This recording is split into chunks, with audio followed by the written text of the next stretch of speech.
Welcome to Washington Today for Monday, January 5th, 2026. I'm Gary Sterkoff. Thank you for joining us. In New York City today, at his first court appearance, deposed Venezuelan leader Nicolas Maduro declared himself innocent and a decent man, while he and his wife officially entered not guilty pleas to the federal drug trafficking charges the Trump administration used to justify capturing them in Caracas over the weekend. Here in Washington, members of Congress continue to react to the situation with a group of senior administration officials set to brief the top 4 congressional leaders, along with senior members of the House and Senate Intelligence, Armed Services, Foreign Affairs, and Foreign Relations Committees this afternoon. And the United Nations Security Council also met today. UN Secretary General Antonio Guterres called the U.S. actions in Venezuela a dangerous precedent, while U.S. Ambassador Mike Waltz justified it as a surgical law enforcement operation, and Venezuelan Ambassador Samuel Moncada said that no state can set itself up as a judge, party, and executor of the world order. We'll hear from all of them coming up. And we'll start here in Washington on the Senate floor. Here's Senate Democratic Leader Chuck Schumer. Mr. President, early Saturday morning, as we all know, U.S. forces apprehended Venezuelan President Nicolas Maduro and his wife. Both of them are now in U.S. custody. First, I'll say this. Maduro is a tyrant. Nobody mourns what has happened to him. Under his watch, the people of Venezuela have suffered immensely. But now the crucial question is what comes next for Venezuela and, more importantly, for the United States. Nobody really seems to know. The administration's story keeps changing by the hour, even after Secretary Rubio spent all day Sunday trying to clean up Trump's mess. The president went right back to repeat that the U.S. will now apparently run Venezuela for a while. On and on and on. No plan, no clarity, only chaos. Ironically and dangerously, the chaos Donald Trump has engendered in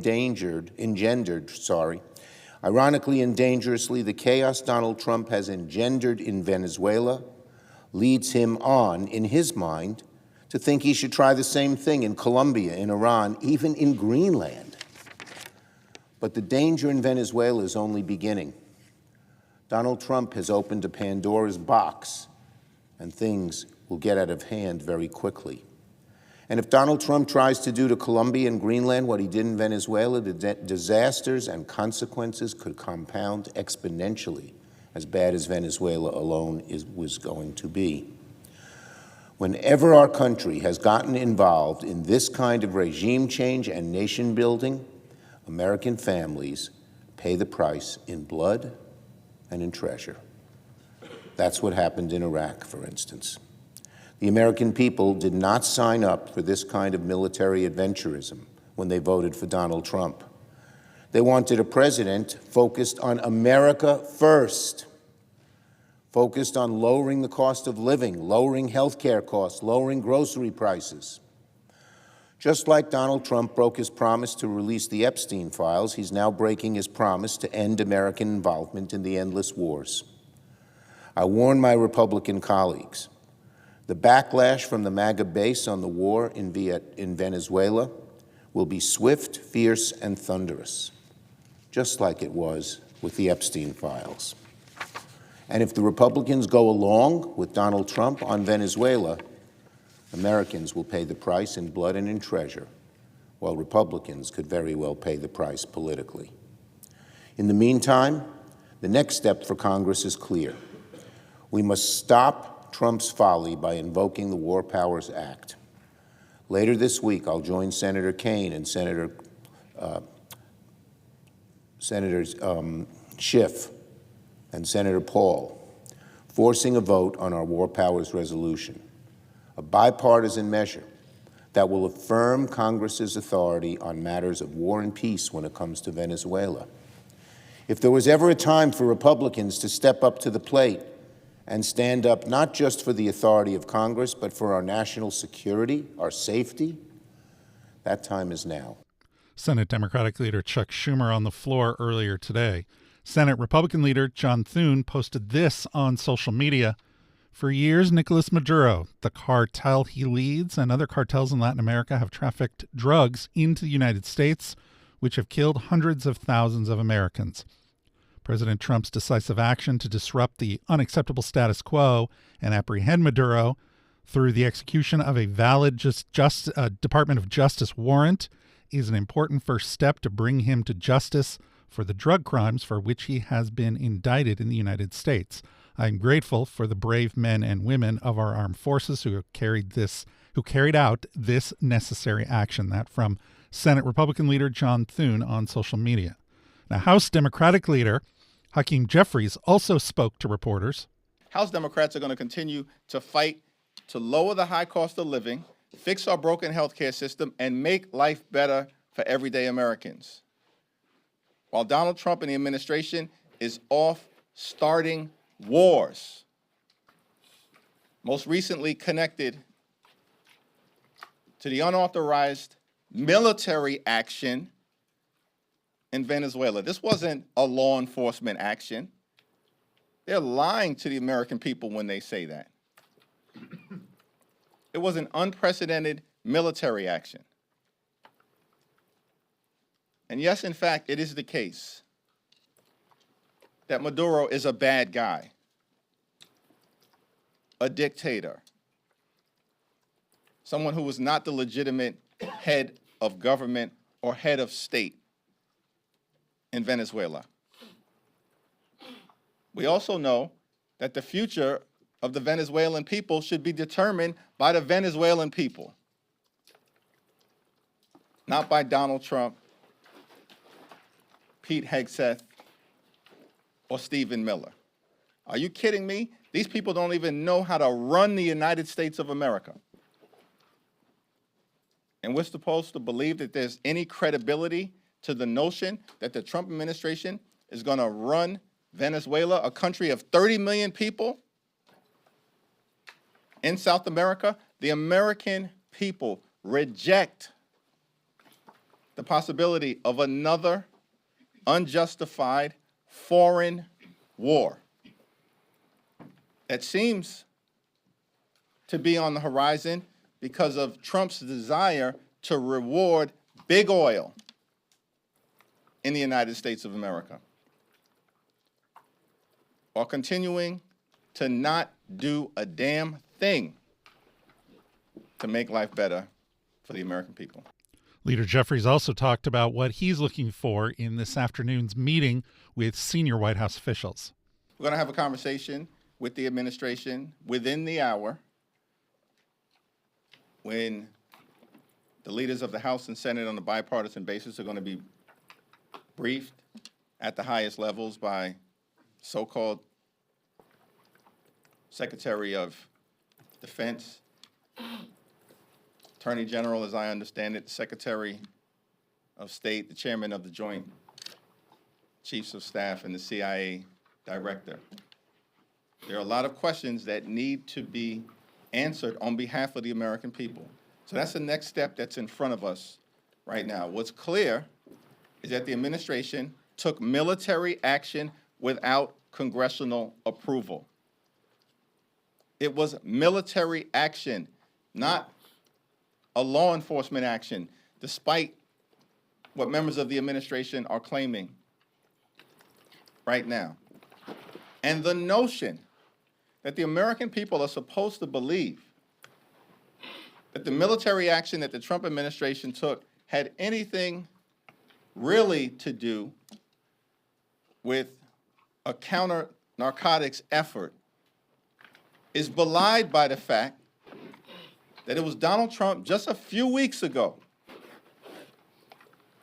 who pardoned the former president of Honduras, who's one of the world's leading narco traffickers.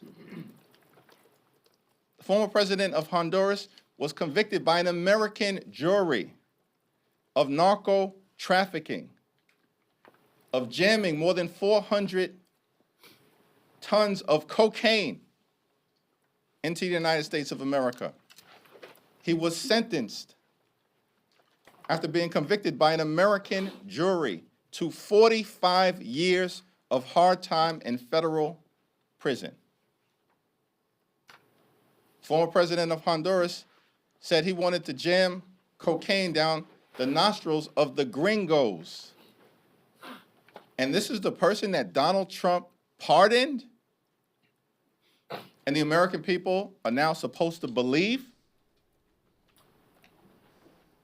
that this whole situation that has unfolded in Venezuela has anything to do with a counter-narcotics operation?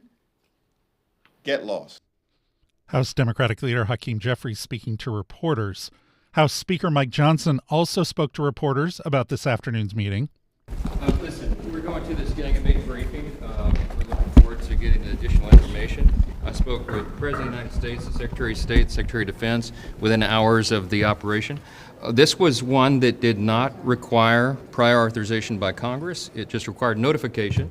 And all the administration officials did exactly what they were supposed to do on the timetable they were supposed to do it in. They have been on the phone constantly with members of the House and Senate, and they'll continue to provide further information. We'll get a lot more here today. But our understanding and my appreciation of this entire thing is it was completely authorized by law. It's well within Article 2. And now we're getting our Article 1 briefing exactly on the timetable as these are anticipated. But Mr. Speaker, do you believe that the U.S. should be running Venezuela? Now, this afternoon's briefing will include Secretary of State Rubio, Defense Secretary Hegseth, Attorney General Pam Bondi, CIA Director John Ratcliffe, and Joint Chiefs of Staff Chair Dan Kane. It is scheduled for 5:30 p.m. Eastern Time. They will talk to the top 4 congressional leaders, along with senior members of the House and Senate Intelligence, Armed Services, Foreign Affairs, and Foreign Relations Committees. Now, the Defense Secretary was in Newport News, Virginia this afternoon. He talked about this weekend's actions and U.S. attacks on suspected drug boats. Deterrence is back. Not to mention drug boats in the Caribbean and the Eastern Pacific carrying drugs headed to the United States to poison the American people. We're not playing the whole catch and release game anymore. These are foreign terrorist organizations, the Al-Qaeda of our hemisphere, and we will sink every drug boat headed in our direction. Reestablishing deterrence. Our southern border, which allowed an invasion of people we didn't know who they were under the previous administration, 7 months of 0 crossings at our border. A country that isn't sovereign is not a country. Reestablishing deterrence. And then we saw 3 nights ago in downtown Caracas in Venezuela, as nearly 200 of our greatest Americans went downtown in Caracas. Seems those Russian air defenses didn't quite work so well, did they? Downtown Caracas and grabbed an indicted individual wanted by American justice in support of law enforcement without a single American killed. Reestablishing deterrence. The Washington Post reports today that Secretary Hegseth said at that Virginia event about 200 U.S. forces were involved in the ground operations in Caracas. It included elements of the Army's 75th Ranger Regiment. They worked with the Delta Force on the ground to surround and breach the presidential compound where Nicolas Maduro and his wife were captured. And as we mentioned, Nicolas Maduro pleaded not guilty in court in New York City today. The Post reported that he told U.S. District Judge Alvin Hellerstein, quote, "I am innocent. I am not guilty. I am a decent man." Now, officially, he, his wife, his son, and 3 others were charged today on 4 counts: narco-terrorism conspiracy, cocaine importation conspiracy, possession of machine guns and destructive devices, and conspiracy to possess machine guns and destructive devices. We have a link on our website to the Justice Department's court filing, along with all of our coverage and the latest developments. You can find it at cspan.org/Venezuela. Now, to today's UN Security Council meeting, here's U.S. Ambassador Mike Waltz. This past weekend, colleagues, the United States successfully carried out a surgical law enforcement operation facilitated by the U.S. military against 2 indicted fugitives of American justice, narco-terrorist Nicolas Maduro and Celia Flores. Colleagues, Nicolas Maduro is responsible for attacks on the people of the United States, for destabilizing the Western Hemisphere, and illegitimately repressing the people of Venezuela. As Secretary Rubio has said, there is no war against Venezuela or its people. We are not occupying a country. This was a law enforcement operation in furtherance of lawful indictments that have existed for decades. The United States arrested a narco trafficker who is now going to stand trial in the United States in accordance with the rule of law for the crimes he's committed against our people for 15 years. A similar action was taken in 1989 against Manuel Noriega. He was arrested, indicted, convicted in a court of law, served in prison in the United States and in Panama, and the Panamanian people, the American people, are safer for it. And undeniably, the region was more stable. This law enforcement action was directed consistent with the President of the United States' responsibility as Commander-in-Chief to protect Americans at home and abroad against a fugitive who is directly responsible for narcoterrorism that has killed hundreds of thousands of Americans and created destabilizing violence throughout our hemisphere. Nicolas Maduro and his co-defendant, Celia Flores, have been transferred here to the United States to stand trial for their crimes. Maduro was indicted by a grand jury in the Southern District of New York and faces very serious criminal charges for his involvement in a wide-ranging conspiracy to conduct narcoterrorism, to traffic cocaine and other drugs, and conducting international weapons trafficking. The overwhelming evidence of his crimes will be presented openly in U.S. court proceedings. U.S. Ambassador to the UN, Mike Waltz. Venezuelan Ambassador Samuel Moncada also spoke.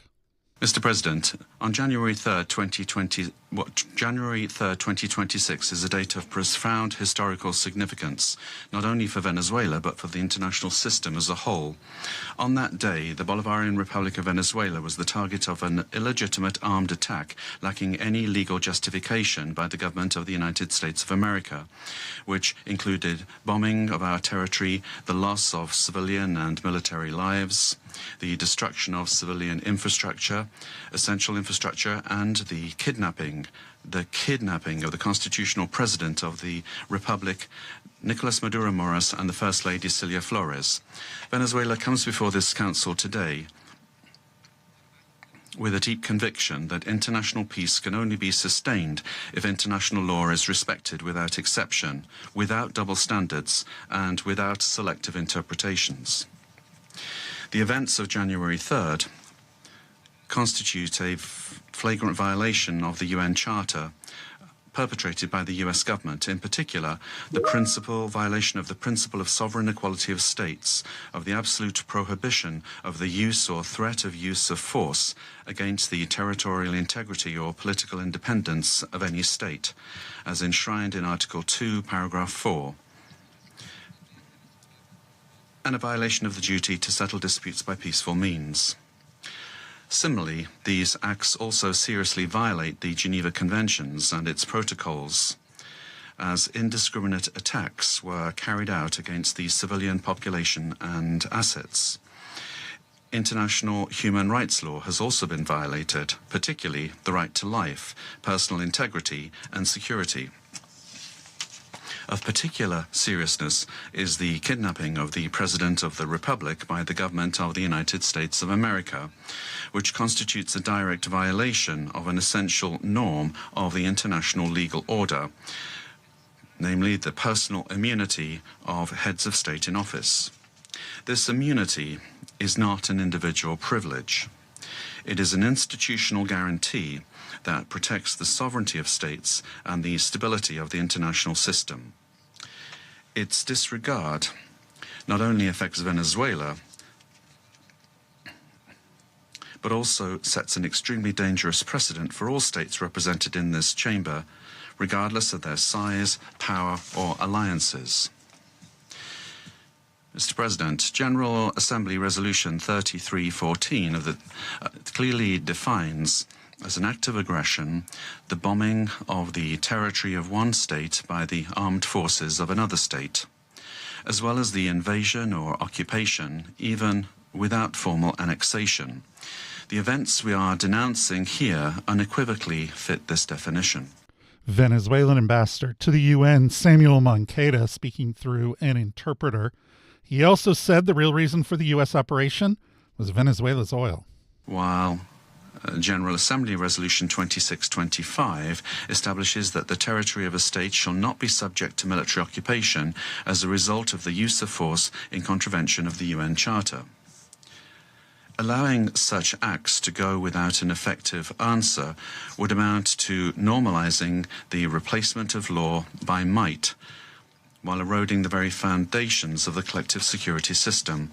Today, it is not only Venezuela's sovereignty that is at stake, the credibility of international law, the authority of this organization, and the validity of the principle that no state can set itself up as a judge, party, and executor of the world order are also at stake. Mr. President, we cannot ignore a central element of this U.S. aggression. Venezuela is the victim of these attacks because of its natural resources. Our country's oil, energy, strategic resources, and geopolitical position have historically been factors of greed and external pressure. When force is used to control resources, impose governments, or redesign states, we are faced with a logic that harks back to the worst practices of colonialism and neocolonialism. Accepting such a logic would mean to open the door to a deeply unstable world in which countries with greater military capacities can decide by force the political and economic destinies of other states. Venezuelan ambassador to the UN, Samuel Moncada, speaking through an interpreter. Also speaking to the Security Council, Cuban ambassador Ernesto Soberon Guzman. His remarks came after comments from President Trump last night on Air Force One that threatened Cuba with a similar fate as Venezuela. The U.S. military attack against Venezuela has no justification whatsoever. It does not respond to any provocation, nor does it possess legitimacy. It is based on the aberrant doctrine of peace through force and undermines the stability and peace that have characterized our Latin American and Caribbean region for years. It seeks to promote a change in the constitutional order of the Bolivarian Republic of Venezuela, freely chosen by its people. Its ultimate objective is not the false narrative of combating drug trafficking, but control over Venezuela's land and natural resources, as has been openly and shamelessly declared by President Trump and his Secretary of State. This is an imperialist and fascist aggression with objectives of domination that seeks to revive the U.S. hegemonic ambitions over our America, anchored in the outdated Monroe Doctrine. It also seeks to intimidate and subjugate the governments of Latin America and the Caribbean. Cuba calls for an urgent reaction from the international community against this criminal attack on Venezuela, a peaceful nation that has not attacked the United States or any other country. We call on all governments, parliaments, social movements, and peoples of the world to condemn the U.S. military aggression against Venezuela and to confront this act of state terrorism that threatens international peace and security and seeks to impose a new doctrine of U.S. imperialist domination in Latin America and the Caribbean and in the world. Cuban ambassador Ernesto Soberon Guzman speaking at the UN Security Council through an interpreter. Now, also speaking today was Danish ambassador Christina Marcus Larsen. Her comments come after President Trump renewed his threats for the U.S. to annex Greenland. Independent of the situation in Venezuela, these developments constitute a dangerous precedent. International law and the UN Charter, as a pillar of the international security architecture, must be respected by all states. Denmark recalls the foundational principle of international law that forbids states from threatening or using force against another state's territorial integrity and political independence. This imperative is enshrined in Article 2, Paragraph 4 of the UN Charter. Members of the UN Security Council have a special responsibility to uphold these principles. The principles of sovereignty, political independence, and territorial integrity must be respected. The inviolability of borders is not up for negotiation. These are universal, sacrosanct principles enshrined in international law. They apply everywhere.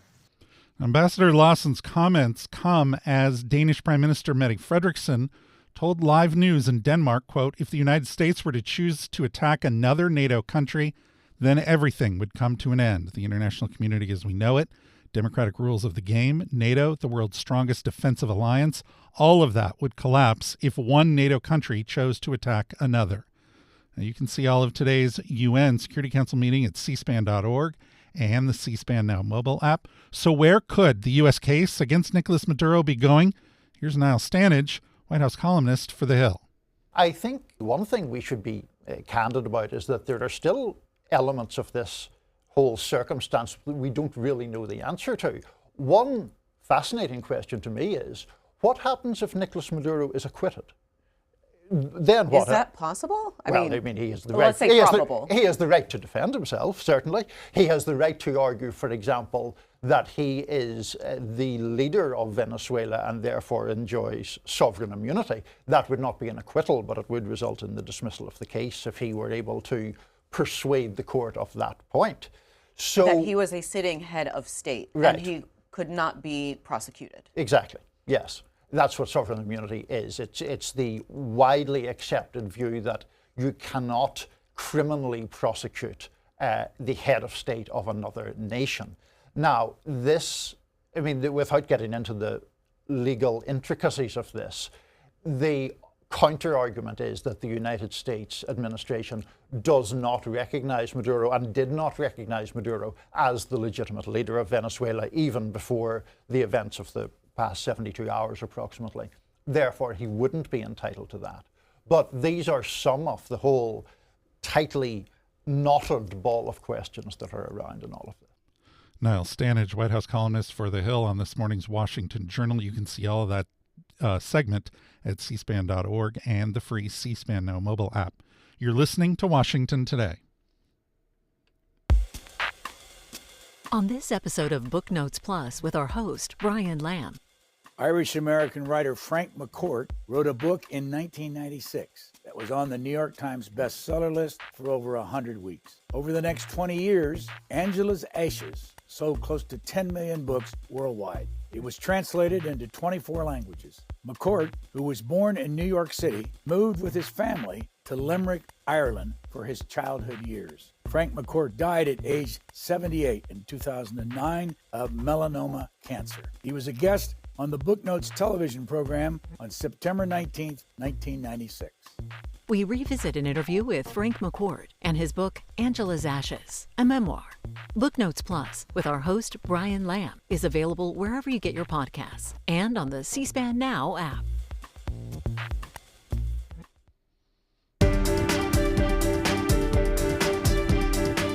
Welcome back to Washington Today from Local10.com. In Miami, members of South Florida's congressional delegation struck a celebratory tone following the capture and arrest of former Venezuelan President Nicolas Maduro by the U.S. military over the weekend. They spoke to reporters, one of them, Republican Senator Rick Scott. First off, let's thank President Trump. Yes.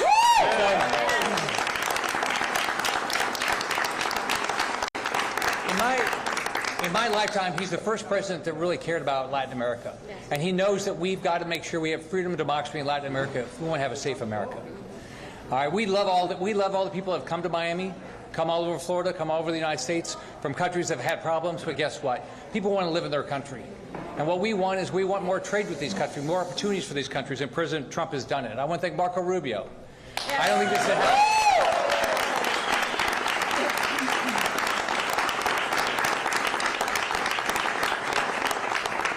Marco's done a great job as Secretary of State right here from Miami, and so he has done an absolutely fantastic job this last 12 months. I think Pete Hegseth, if you look at what the military has done this last 12 months, this precision was unbelievable. Then somebody that is not probably getting enough recognition today is Maria Corina Machado. So this is a person that I met only by Zoom hundreds of times, it seems like, but she's been a fighter forever. Forever. All right? And so if it hadn't been for what she was willing to do and others, all right, we also wouldn't be here. And I want to congratulate her on the Nobel Peace Prize. Let's remember what Maduro is. He's a drug trafficker. He's a narco-terrorist, right? He sent gangs of Venezuelans trained to Uruguay and Cartel de Solos to terrorize Americans, to rape Americans, to sell drugs to our kids and our grandkids, to kill them. I mean, this is a despicable human being. And when I got the phone call very early Saturday morning from Marco Rubio, I was ecstatic. I was always hoping this was going to happen, but when he said Maduro is on the boat and he will be on U.S. soil soon, what a great day. Florida Republican Senator Rick Scott. WSVN.com in Miami writes, the lawmakers' comments follow weekend celebrations by South Florida's Venezuelan community that saw them expressing mixed emotions about the capture by U.S. soldiers that sent shockwaves around the world. Another one of the Florida delegation members speaking to reporters today, House Homeland Security Republican Representative Carlos Jimenez. It's vitally important that we have a president that actually means what he says and that will carry out what he said he's going to do, because then it elevates the prestige of the United States of America. It elevates us and the power of the presidency that he will do exactly what he says he's going to do. And that's very important for our friends, but it's also vitally important for our enemies, our adversaries, that they know that they can't mess around with this president, that this president is going to protect American interests. He's going to protect American lives. The number one job of any government is to protect its citizens. And for far too long, we've had these narco-terrorists killing us, far more than any other terrorists from around the world. Over 500,000 Americans have lost their lives to the poison that's been transported to our country by these cartels. And Nicolas Maduro, without a doubt, was the leader of one of those cartels. And so what the President of the United States did was to save American lives. And yes, which is the most important thing that we have to do as a government, is protect American citizens. Now, there are some other benefits to taking Nicolas Maduro away. And for once, the Cuban people have been in this tunnel for about 60 years. The Venezuelan people have been in this tunnel for about 25 years. And now I can see both the Venezuelan people and the Cuban people can see a light at the end of that tunnel. And this is the beginning of a process. This is not going to be easy. It's probably easier to arrest Nicolas Maduro than it is to convert Venezuela into the democracy that we want. But have no doubt that the day of a free and democratic Venezuela is close at hand. Amen.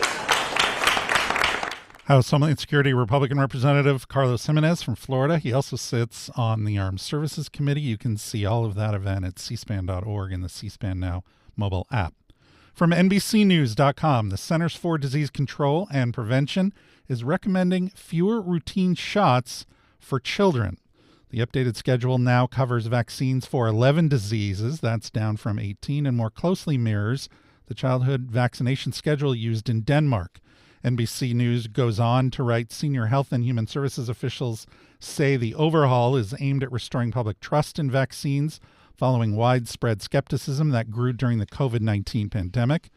Also, NBC News goes on to write, in a scientific assessment released alongside the change, the agency said declining trust didn't just affect COVID vaccine uptake, it also led to lower vaccination rates for long-standing, widely accepted vaccines like measles, rubella, whooping cough, and polio.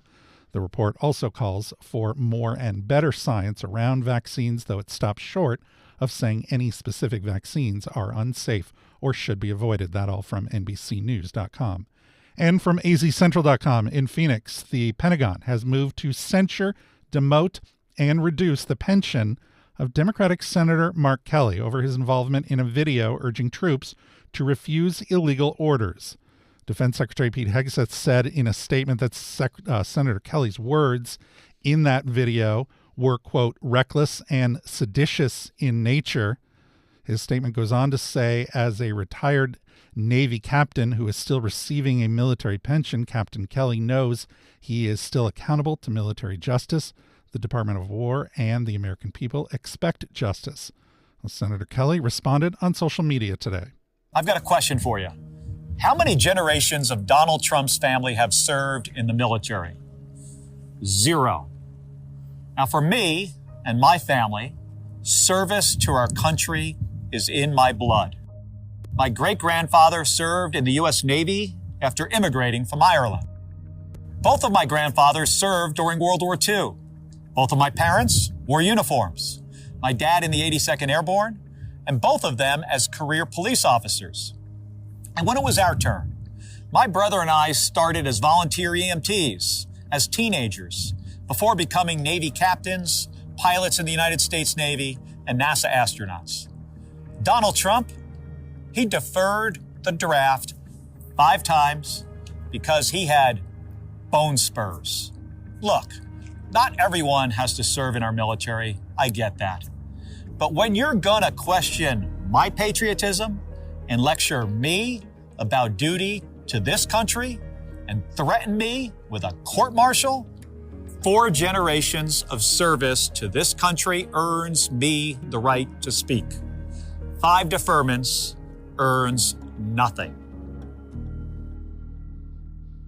Arizona Democratic Senator Mark Kelly added in a statement, quote, if Pete Hegseth, the most unqualified Secretary of Defense in our country's history, thinks he can intimidate me with a censure or threats to demote me or prosecute me, he still doesn't get it.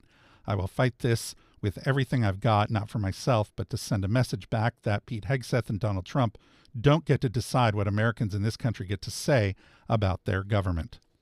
Campaign 2026 news now, and from Minnesota Public Radio. Democratic Governor Tim Walz abruptly reversed course Monday and ended his campaign for a 3rd term, a humbling political crash from his meteoric rise to the National Democratic presidential ticket in 2024. Fox9.com in Minneapolis writes, the announcement comes as he faces growing national criticism from President Trump, among others, for his handling of fraud in the state. Republican opponents have accused the governor of being slow to respond to the fraud. Here's part of what Governor Walz said this morning. We welcome ideas from anyone, in any party, from any walk of life, who wants to help us continue to stay ahead of these criminals. And we welcome the involvement of the federal government. I am grateful to the career professionals at the U.S. Attorney's Office and the FBI who have been helping us fight this fight for years. But I cannot abide the actions of the political leadership in Washington. These opportunists are willing to hurt our people to score cheap points. They and their allies have no intention of helping us solve this problem, and every intention of trying to profit off of it. Which brings me to this. 2026 is an election year. Election years have a way of ramping up the politics at a time when we simply can't afford more of that in Minnesota. In September, I announced that I would seek a historic 3rd term as Minnesota's governor. And I have every confidence that if I gave it my all, we would win the race. But as I reflect on this moment with my family and my team over the holidays, I came to the conclusion that I can't give a political campaign my all. Every minute that I spend defending my own political interest would be a minute I can't spend defending the people of Minnesota against the criminals who prey on our generosity and the cynics who want to prey on our differences. So I've decided to step out of this race, and I'll let others worry about the election while I focus on the work that's in front of me for the next year. I'm passing on this race with 0 sadness and 0 regret. I did not run for this job to have the job. I ran for the job to do the job. Minnesota faces enormous challenges this year, and I refuse to spend a single minute doing anything other than rising to meet this moment.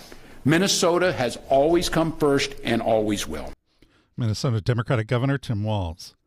From Deadline.com, the Corporation for Public Broadcasting Board of Directors has voted to dissolve the organization after Donald Trump's successful effort last year to roll back federal funding. The move is not a surprise after it became clear that funding would not be restored. The CBP announced in August it would be shutting down operations. It had about 100 employees, and a transition team has been in place since the fiscal year ended on September 30th. Corporation CEO Patricia Harrison said in a statement, "When the administration and Congress rescinded federal funding, our board faced a profound responsibility. CPB's final act would be to protect the integrity of the public media system and the democratic values by dissolving rather than allowing the organization to remain defunded and vulnerable to additional attacks." Now, CPB has served as a central funding source for more than 1,500 local stations, including NPR and PBS affiliates. While they are expected to continue operating, public media advocates warn the loss of CBP funding could force local stations to cut staff, reduce programming, or shut down entirely. That all from Deadline.com today. And finally, 77 years ago today, in his State of the Union speech, President Harry Truman offered what he called a fair deal for the American people. History.com writes, in a reference to Franklin Roosevelt's New Deal, President Truman announced his plans for national health insurance, public housing, civil rights legislation, and federal education aid. He also called for an increase to the minimum wage, federal assistance to farmers, an extension of Social Security, and the immediate implementation of anti-discrimination policies in employment.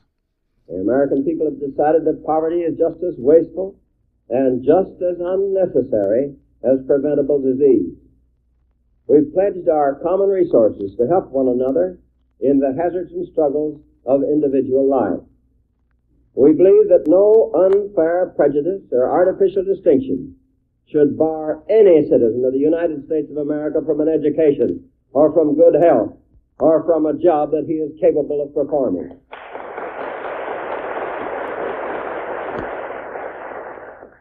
The attainment of this kind of society demands the best efforts of every citizen in every walk of life, and it imposes increasing responsibilities on the government. The government must work with industry, labor, and the farmers in keeping our economy running at full speed. The government must see that every American has a chance to obtain his fair share of our increasing abundance. These responsibilities go hand in hand. We cannot maintain prosperity unless we have a fair distribution of opportunity and a widespread consumption of the products of our factories and farms. Our government has undertaken to meet these responsibilities. President Truman from January 5th, 1949, the State of the Union speech known as the Fair Deal speech. History.com writes, after his landslide re-election in 1948, President Truman managed to convince Congress to double the minimum wage and extend Social Security benefits. He also established the Housing Act, which created 800,000 new homes for low-income Americans, but Congress rejected the idea of national health care. It also avoided any new civil rights legislation and failed to aggressively tackle concerns over fair labor practices. You can learn more about President Truman's Fair Deal at cspan.org. That's also where you can find this program as a podcast. It's also on the C-SPAN Now app, and it's on YouTube. Just search Washington Today. And a reminder, the C-SPAN networks are now available on YouTube TV. To learn more, go to tv.youtube.com. And if you want more on the stories that are shaping Washington every day, get our daily email word for word. Just go to cspan.org/connect to subscribe. I'm Gary Sterhoff. Thanks a lot for listening today to Washington Today.